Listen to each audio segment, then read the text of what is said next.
संघर्ष से सफलता कैसे प्राप्त होती है और कैसे आम आदमी सफल बिजनेसमैन बने। दोस्तों, इन हिंदी कहानियों की श्रृंखला में आपको ऐसी सच्ची ज्ञानवर्धक प्रेरणादायक कहानियाँ हमेशा मिलती रहेंगी। तो चलिए बिना देर किए जानते हैं। दोस्तों, जब दो भाई 34 वर्ष के रजत जैन और 31 वर्ष के मोहित जैन ने 2013 में किमरिका कंपनी को लॉन्च किया तो वे 100 वर्ग के एक छोटे से कमरे में काम करते थे। दोनों पर कर्ज भी था और उनके पास रुपए भी नहीं थे और उन्हें कई मुसीबतों का सामना करना पड़ा। लेकिन उन्होंने देखा था कि अंतर्राष्ट्रीय होटल ब्रांडों के लिए 70% से अधिक सुविधा उत्पादों और प्रसाधनों का आयात किया जाता है।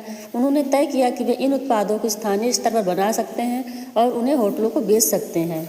उनके दृढ़ विश्वास और दृढ़ संकल्प ने उनकी कंपनी किमरिका को कई बाधाओं को दूर करने में मदद की और लग्जरी होटल, टॉयलेटरीज और गेस्ट रूम सुविधाओं का भारत का सबसे बड़ा निर्माता बनने में मदद की। किमरिका हंटर अब 300 करोड़ रुपए की कंपनी है और मैरियट, स्टारवुड, हिल्टन, जुमेराह, हयात आदि जैसी बड़ी अंतर्राष्ट्रीय होटल श्रृंखलाओं को अपनी सेवाएं देती है। दूसरी कहानी है उमर अख्तर और सैफुल्लाह अख्तर, जो बेंगलुरु के साड़ी वितरक थे। तो चलिए इनके बारे में जानते हैं। इन्होंने कैसे संघर्ष से सफलता हासिल की और कैसे अपना बिजनेस बढ़ाया। एक दिन उन्होंने सुना कि कोलार का एक छोटा व्यवसायी अपनी छोटी सी दुकान को थोड़े से दाम पर बेच रहा है। तो सैफुल्लाह अख्तर ने करीबी दोस्त और परिवार की मदद से दुकान को किराए पर लेने के लिए शुरुआती जमा राशि इकट्ठी करने में कामयाबी हासिल की। इसी दौरान उमर 11वीं कक्षा में था तो सैफुल्लाह अख्तर को उमर की शिक्षा रोकनी पड़ी और उमर को कोलार में दुकान संभालने के लिए भेजना पड़ा। उमर ने इसे चुनौती की तरह लिया और रात दिन कड़ी मेहनत से अपनी फर्म कोस्की का निर्माण किया और 35 करोड़ रुपए का राजस्व प्राप्त किया। आज इनकी फर्म लहंगे, साड़ी, कपड़े, गाउन और बहुत कुछ बेचती है।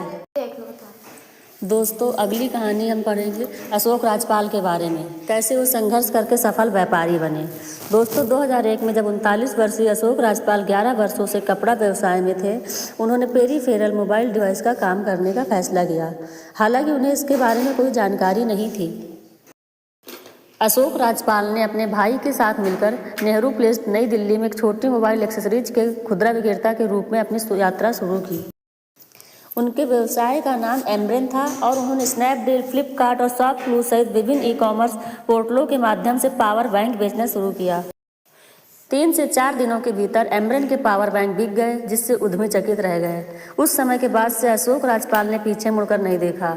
अशोक ने एम्ब्रेन को 103 करोड़ रुपए के टर्नओवर वाले मोबाइल एक्सेसरीज ब्रांड के रूप में विकसित किया, जिससे अकेले पावर बैंक श्रेणी में 10 मिलियन ग्राहक हैं।